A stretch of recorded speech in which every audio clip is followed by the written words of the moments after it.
Escucha, no el choque del metal, sino el silbido del viento.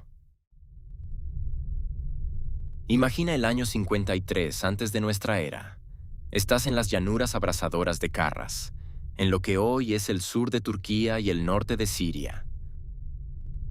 A tu alrededor, 7 legiones romanas permanecen inmóviles. Son la maquinaria militar más perfecta, despiadada y eficiente que ha visto la historia humana. Estos son los hombres, o los hijos de los hombres, que han aplastado a los herederos de Alejandro Magno en Grecia, que han quemado Cartago hasta los cimientos, que han domesticado los bosques salvajes de la Galia bajo el mando de Julio César. Siente el peso de la historia sobre sus hombros, pero, sobre todo, siente el sudor salado quemándote los ojos bajo el pesado casco de bronce. Siente el calor sofocante que irradia tu armadura de malla, cosiendo la túnica de lana pegada a tu piel. El aire es tan espeso y caliente que respirar duele. Frente a ti, no hay un muro de escudos, no hay una gran ciudad de piedra que asediar, no hay trincheras ni fortificaciones, solo hay vacío. Una extensión plana y ocre que se funde con el cielo blanco por el sol. Un silencio denso que pesa más que el plomo de tus jabalinas. De pronto, el horizonte tiembla. No es el paso ordenado y rítmico de la infantería al que Roma está acostumbrada. Es una nube de polvo dorado que se levanta a lo largo de kilómetros, oscureciendo el sol como una plaga de langostas. Y de esa niebla brota la tormenta. Escucha el rasgueo tenso de miles de arcos tensándose al unísono. Un silbido constante, agudo, como una lluvia negra que desgarra el cielo y borra la luz. Los legionarios, entrenados hasta la extenuación, reaccionan como un solo organismo. Se encierran en la famosa formación de tortuga, la testudo. Sus enormes escudos rectangulares de madera forrada de cuero crujen bajo el impacto de la primera andanada. Se encogen, cierran los dientes y esperan el choque cuerpo a cuerpo. El choque de las espadas cortas buscando el vientre del enemigo. El choque que siempre llega. El choque para el que nacieron.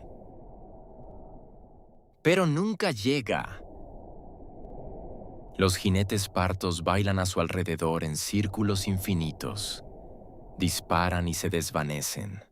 Muerden como serpientes del desierto y huyen a la vastedad de la meseta. Ese día, bajo un sol de justicia implacable, Roma no luchó contra un ejército humano. Roma intentó apuñalar al espacio vacío.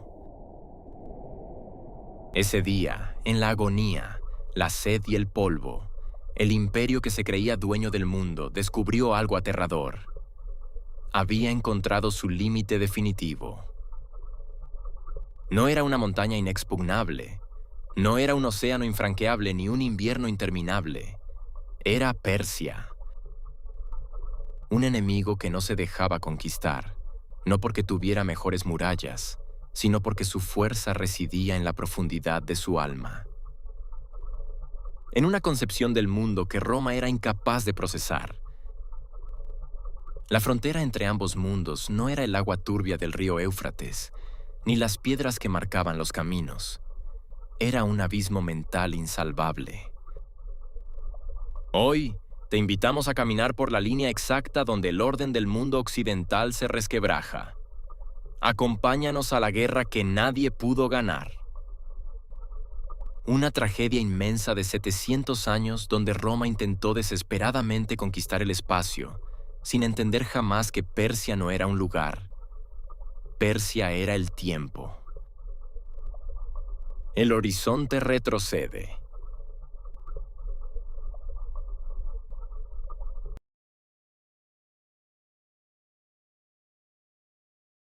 Para entender este laberinto de sangre de 7 siglos, debes sentir primero lo que latía en el pecho de cada imperio. Olvida los nombres de los reyes, las fechas de los tratados y los discursos de los senadores. Piensa, en cambio, en la materia. Piensa en texturas. Roma es el triunfo absoluto de la línea recta. Toca mentalmente la piedra fría y gris de una calzada romana. Pasa tus dedos por la superficie pulida, implacable, encajada perfectamente sin dejar espacio para que el aire o la hierba respiren. Hagas lo que hagas, camines por donde camines, la calzada te obliga a seguir un destino trazado por ingenieros a miles de kilómetros de distancia. Así, exactamente así, es la mente romana. Roma huele a cal viva, a hierro oxidado bajo la lluvia de otoño y a madera de pino recién cortada para construir fuertes de asedio. Cuando las águilas de Roma llegan a una nueva provincia, su primer instinto no es observar, sino transformar. Talan el bosque sagrado de los nativos. Cuadriculan el campo irregular con sus herramientas topográficas, dividiendo la tierra fértil en rectángulos perfectos para sus veteranos. Levantan muros inmensos de basalto gris y redactan leyes meticulosas con bordes tan afilados como sus espadas. Para un general romano, el mundo salvaje es una aberración. Es un error cósmico que debe ser corregido mediante la disciplina impuesta. Todo en su universo debe tener una forma medible, un peso exacto y un nombre en latín. Cal, hierro, orden. Pero cruza la frontera del río Éufrates hacia el este. Y de repente, el mundo pierde todas sus esquinas. Siente el tacto helado de la seda sasánida entre tus dedos. Huele el aroma del cardamomo, la mirra y el azafrán en un brasero de plata. El aire es tan seco que te agrieta los labios, pero ligero, casi etéreo. Persia es el triunfo orgánico del espacio. Si Roma es un muro de mármol construido para bloquear el viento, Persia es la arena finísima que se filtra por todas sus grietas. Seda, silencio, arena. Si entras en la corte del rey de reyes persa, no encontrarás el bullicio del foro de Roma. Encontrarás un silencio reverencial, casi religioso. El monarca está oculto tras velos translúcidos, envuelto en perlas que brillan en la penumbra. No necesita demostrar su poder. Su presencia pesa en la habitación como la propia fuerza de la gravedad. Persia no necesita imponer una cuadrícula sobre la geografía. Entiende que la Tierra es un organismo vivo. Y en lugar de tallarla, fluye sobre ella como los ríos subterráneos que nutren sus jardines secretos en medio del desierto. Imagina ahora el choque psicológico. Visualiza al legionario medio, un hombre joven acostumbrado al verde húmedo de los bosques de la Galia, a las montañas de Hispania, a los campos de trigo de Italia. De repente, este soldado pone un pie en las inmensidades de Mesopotamia y el planalto iraní. Está acostumbrado a caminar 30 kilómetros al día, cargando 30 kilos de equipo. Sus sandalias, las caligae, golpean la tierra dura buscando un objetivo claro. Busca una capital enemiga que saquear, o un ejército bárbaro al que aniquilar en formación abierta. En su mente, busca una victoria limpia y definitiva. Pero pasan los días bajo el sol del este. El calor entorpece sus sentidos. El agua se vuelve cálida, amarga y escasa. Las aldeas de barro a su paso están vacías, abandonadas en perfecto orden. No hay grandes murallas de piedra que derrumbar, porque el enemigo aquí no se aferra ciegamente a la piedra. El enemigo persa simplemente se retira hacia el horizonte, se repliega intacto, manteniendo su cultura y su idioma ancestral lejos del acero extranjero. Sed, tierra, nadie. Roma intenta golpear el rostro de su enemigo con el puño cerrado y todo el peso de su armadura. Persia, fluyendo como el agua de un arroyo, se aparta en el último segundo y deja que el puño de hierro de Roma se hunda profundamente en el barro espeso de su propia frustración. Roma puede ganar territorio en los mapas, cruzar ríos y plantar estandartes. Pero sus leyes no significan nada frente a una civilización profunda que no habita en la política, sino en el reino de la eternidad. El horizonte retrocede.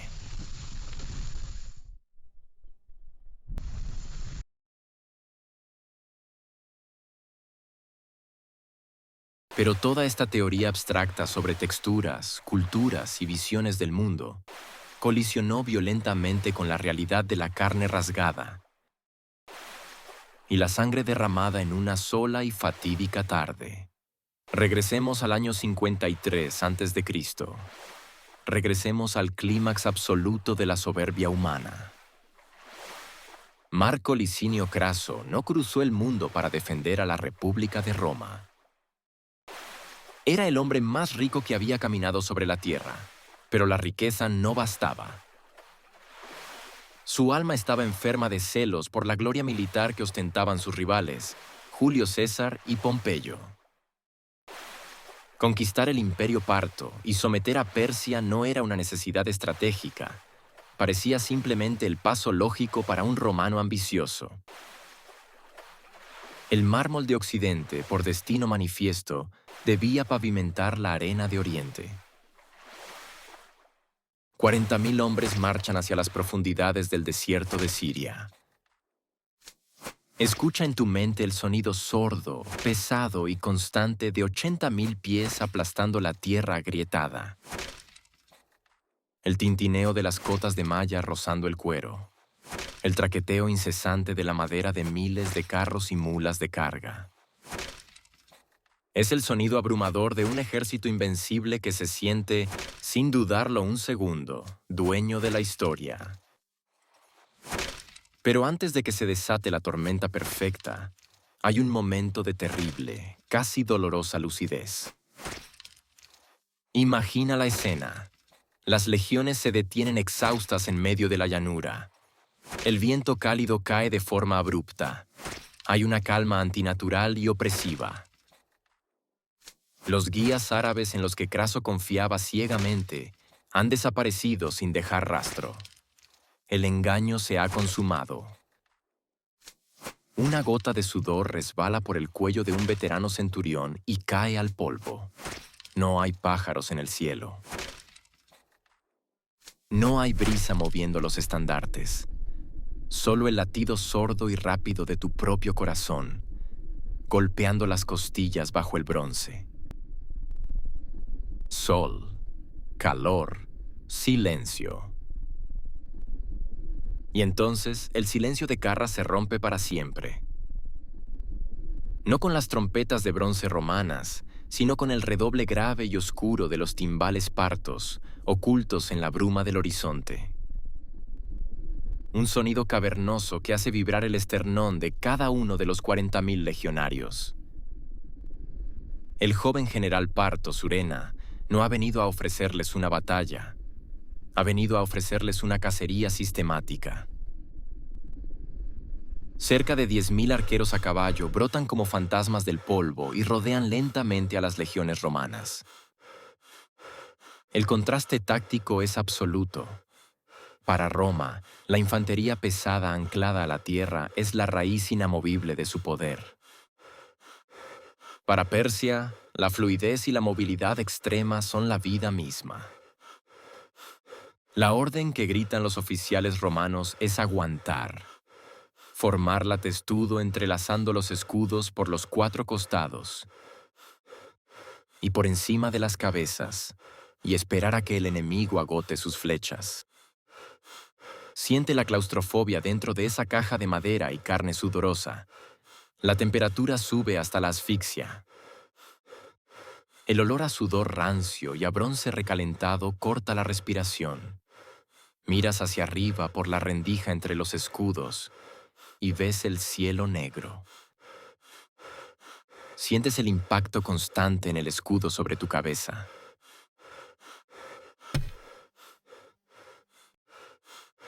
No es una lluvia ligera.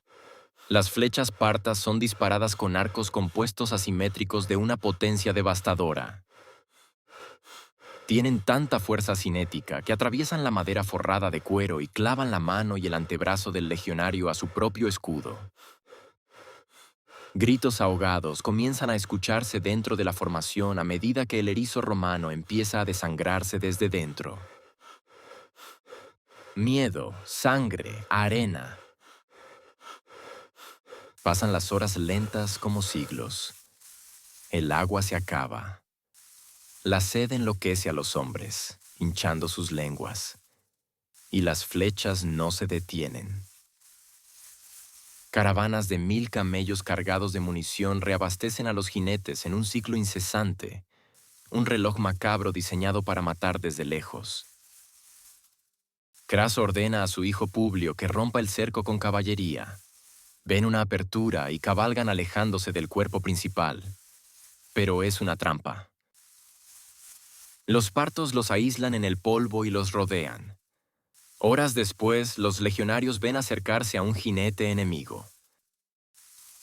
En la punta de su lanza, lleva clavada la cabeza pálida del joven Publio Craso, con los ojos vacíos mirando a su padre. Es una tortura lenta, geométrica, despiadadamente perfecta. Es el colapso psicológico de la superpotencia del planeta.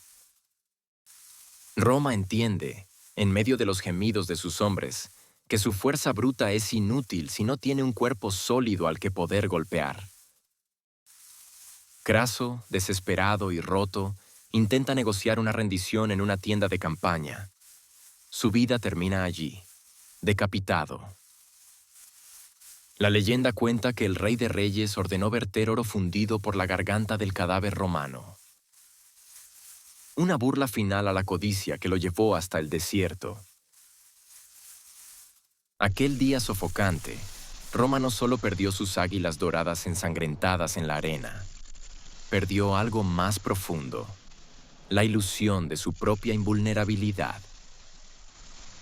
Los romanos descubrieron que podían marchar eternamente por los caminos del mundo, que podían hacer sangrar a sus hombres durante generaciones, pero que nunca, jamás, podrían llegar a poseer el corazón de Persia. El horizonte retrocede.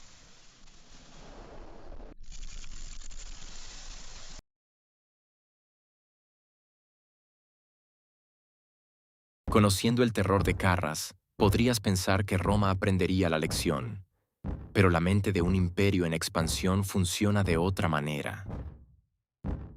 El ego de Roma no tolera los vacíos incontrolables en los extremos de sus mapas. Avanzamos un siglo y medio. El año 116 de nuestra era. El brillante emperador Trajano lanza hacia el este la maquinaria militar más letal jamás ensamblada. Y esta vez tienen un éxito arrasador.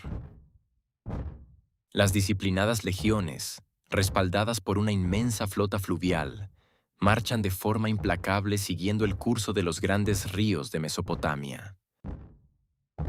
Construyen puentes sobre pontones, asedian fortalezas enemigas con torres de asalto de madera que tocan el cielo y barren sin piedad cualquier atisbo de resistencia de los jinetes partos.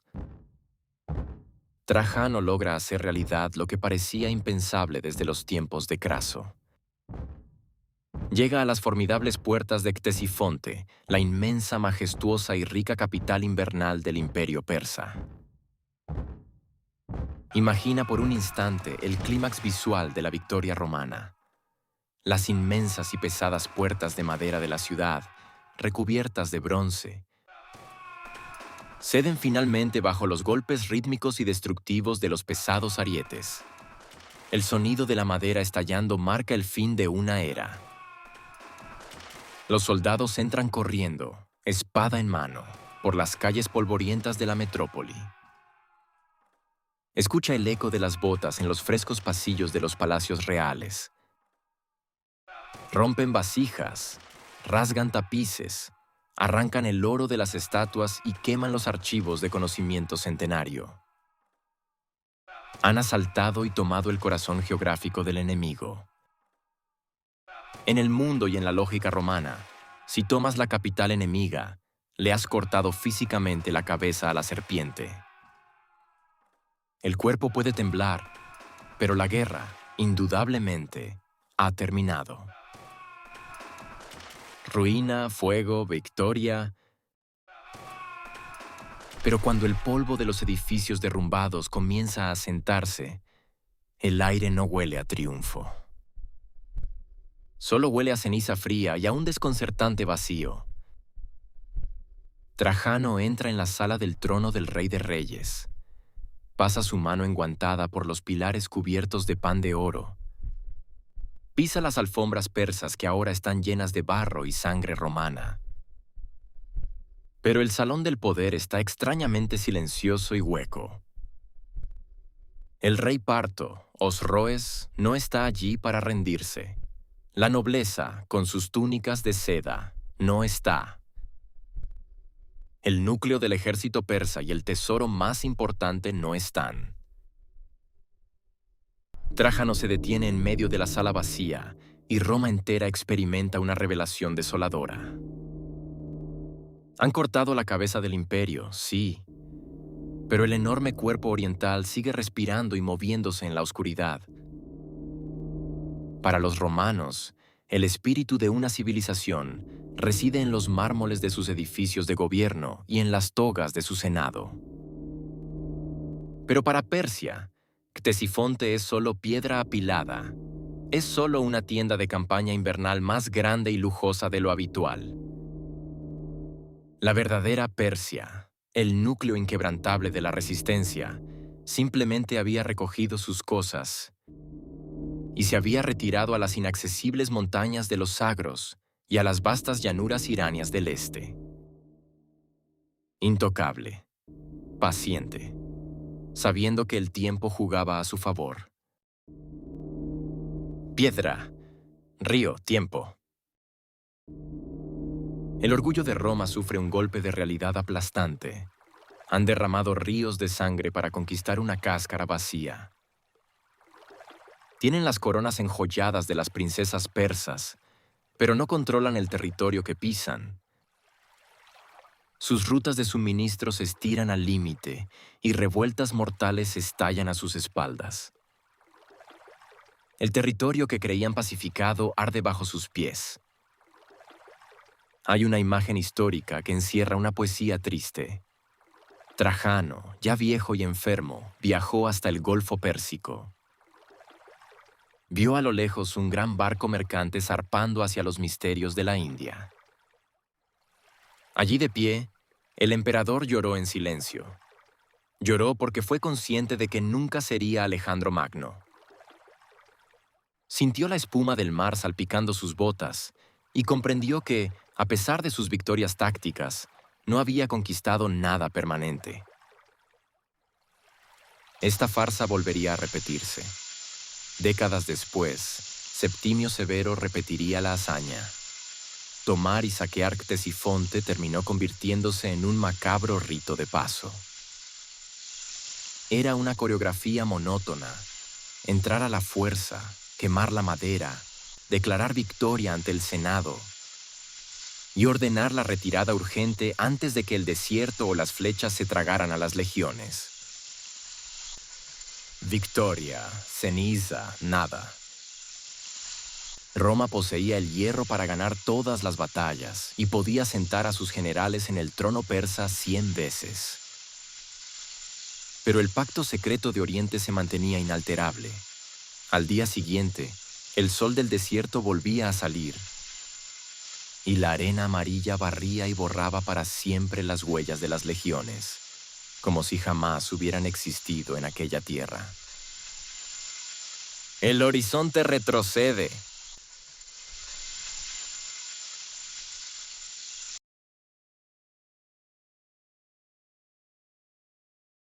Si hemos llegado juntos hasta aquí, caminante de la historia, hemos tropezado con la pregunta central, con el núcleo palpitante de este abismo milenario. La pregunta que volvía locos a los historiadores romanos en sus bibliotecas. ¿Por qué sobrevivió Persia? Piénsalo bien. Culturas enteras habían colisionado con la maquinaria de guerra de Roma y habían sido borradas de la faz de la tierra. Cartago fue quemada hasta los cimientos. Las ciudades de Grecia fueron convertidas en museos. La vasta Galia olvidó su idioma milenario y aprendió a construir acueductos. Sin embargo, Persia, atacada, herida, saqueada una docena de veces, jamás se fracturó, jamás se volvió romana. La respuesta no se esconde en las formaciones de la infantería, está tallada en las profundidades de la identidad humana. A mediados del siglo III, la antigua dinastía parta fue reemplazada por una nueva y feroz sangre persa que bajaba de las montañas, los sasánidas. Y con ellos en el trono, el fuego del alma de Persia ardió mucho más fuerte y peligroso que nunca. Para entender este renacer, no entres al campo de batalla. Adentrémonos en las sombras de un templo del fuego zoroastriano, en lo alto de una cumbre iraní. Deja atrás el ruido del acero. Entras y sientes el calor de la llama sagrada que no ha dejado de arder durante siglos. Inhala, sándalo puro y resinas que purifican el aire. En la penumbra dorada, los magos persas, sacerdotes de túnica blanca, llevan velos sobre el rostro, para que su aliento mortal no contamine la pureza divina del fuego. Murmuran plegarias en lengua véstica, un idioma tan antiguo que antecede a las ciudades. Un zumbido rítmico que no habla de emperadores ni de conquistas, sino que conecta a cada hombre con el origen del universo. Fuego, canto, raíz. Esta es la invisible muralla contra la que se estrellaba Roma. Para un romano, si las murallas caen, el mundo se hunde en la oscuridad. La identidad del romano está atada a la geografía, a las fronteras y a la maquinaria del Estado. Si el Senado desaparece y el emperador muere, ¿qué sentido tiene la palabra romano? Pero para un persa, el mundo es cósmico. El Rey de Reyes no es el creador del universo, es el jardinero principal de la humanidad. El imperio no es una serie de provincias en un pergamino, es el Pardis, el jardín celestial. Y ese jardín no se sustenta en impuestos, sino en la cultura milenaria, en la luz que lucha contra la oscuridad, en la poesía recitada alrededor de fogatas, un orden del cosmos que ninguna legión puede alterar. Roma dependía del poder político y del oro material para existir. Persia dependía puramente de su luz interior. Por eso, incluso cuando los ejércitos romanos quemaban sus aldeas, los campesinos persas seguían cuidando sus kanats, los canales subterráneos de agua cristalina. Sabían que el invasor se iría, pero el agua tenía que seguir fluyendo mañana. Los sacerdotes seguían alimentando el fuego sagrado en las montañas. Los bardos seguían tejiendo historias de héroes. La mente colectiva persa no estaba enfocada en la derrota temporal. Estaba anclada en la continuidad inquebrantable de su civilización. Llama, sombra, eternidad. Visualiza la asimetría. El soldado romano luchaba por su sueldo en monedas de plata, un pedazo de tierra al final de su servicio. Pero un catafracto sasánida brillando bajo el sol no luchaba solo por el rey.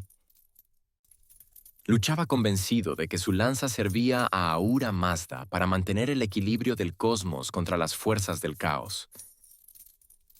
Esta fuerza espiritual llevó a Persia a devolver el golpe con ferocidad inaudita. Sapor I logró lo impensable. No solo derrotó a las legiones, sino que capturó vivo al emperador romano Valeriano. El hombre considerado un dios viviente en Roma estaba arrodillado, encadenado, utilizado como escabel para que el rey persa montara a su caballo. Los sasánidas tallaron el momento en la roca viva de las montañas de Irán, para que la piedra lo gritara durante miles de años. Roma poseía el oro de 100 provincias, pero nunca pudo construir una idea más fuerte que la identidad viva persa. Erradicarlos era como cortar el agua de un río con una espada. Por un instante, el arma crea espuma y ruido. Pero en cuanto sacas la hoja, el río se vuelve a unir pacíficamente, sin cicatrices, fluyendo eternamente hacia el mismo mar. Por eso Persia fue el único pueblo que pudo mirar a Roma como un verdadero igual. Por eso, durante 700 años de sangre y ciudades quemadas, los dos colosos se mantuvieron frente a ambas orillas del Éufrates. Ambos sabían que ninguno podría tragar al otro sin morir atragantado. El horizonte retrocede.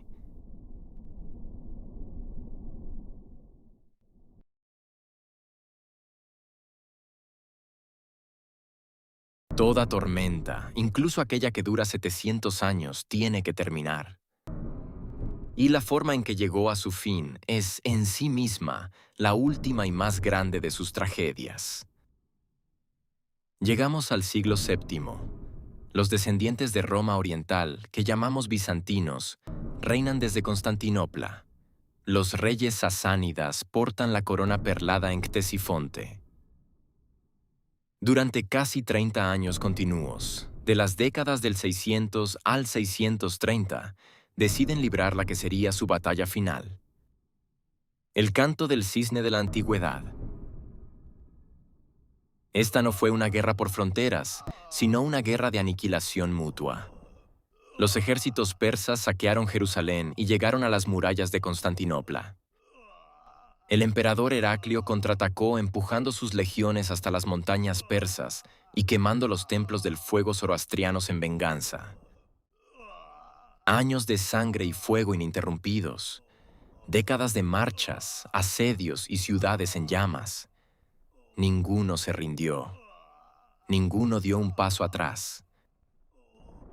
Al final, Roma de Oriente y la Persia sasánida, como dos boxeadores en el último y agónico asalto, cayeron juntos de rodillas sobre la misma lona manchada de sangre. Exhaustos, vaciados de tesoros, huérfanos de una generación entera. Sus ejércitos diezmados, la tierra que querían gobernar no era más que cenizas, y la mente de sus reyes, destrozada por la paranoia. Ruina, sangre, vacío. Y entonces, en el exacto momento en que ambos apenas podían levantar la espada del suelo, un nuevo viento sopló. Pero esta vez, la tormenta no vino del este nevado ni del oeste empedrado. Siente cómo el viento cálido levanta el polvo desde el sur, desde las arenas ardientes de la península arábiga. Trae los cascos de los caballos árabes y un grito unificado por una fe nueva e inesperada: el Islam. Las tribus árabes unificadas se lanzaron como un maremoto sobre los restos humeantes de los viejos imperios. No encontraron gigantes de acero. Encontraron ruinas cansadas custodiadas por fantasmas. Para Roma, esto significó la amputación de la mitad más rica de su cuerpo. Perdieron los graneros de Egipto y los puertos de Siria.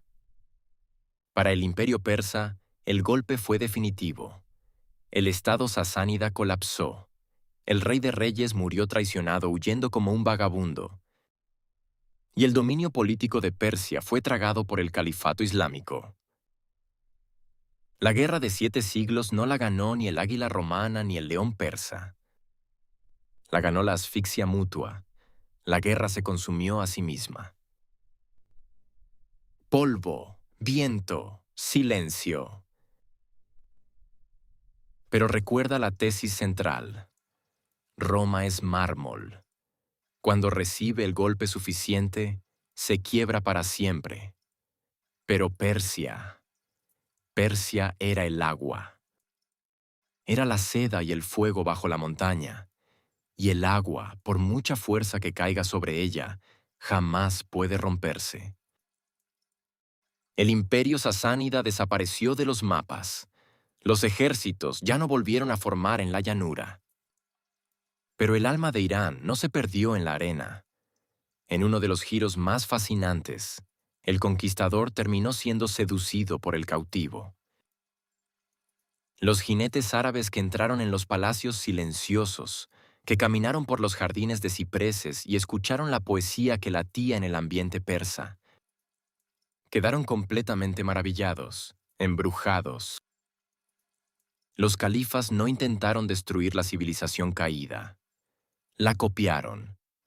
Se vistieron con sedas iranias, adoptaron la estructura administrativa de la corte persa y construyeron mezquitas de cúpulas azules cuyas proporciones matemáticas eran la herencia viva del genio sasánida. Roma se aferró a sus piedras y calzadas. Cuando el tiempo las borró, la identidad romana desapareció en siglos oscuros, partida en 1000 pedazos por tribus que apenas entendían el mundo que heredaban. Persia, fiel a su naturaleza profunda, aceptó la conquista con paciencia. Pero su alma se inyectó en la vena vital del mundo islámico emergente, dándole forma y poesía a toda la época dorada del Medio Oriente, irradiando desde Córdoba hasta los bazares de Samarcanda. El horizonte de las legiones occidentales retrocedió hasta el día en que simplemente dejó de existir.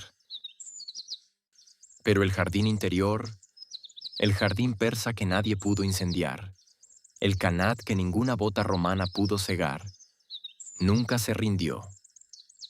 Solo cambió, adaptó sus ramas y siguió floreciendo en silencio, con la serena confianza de quien sabe que las raíces debajo de la tierra pertenecen siempre al tiempo y a la eternidad.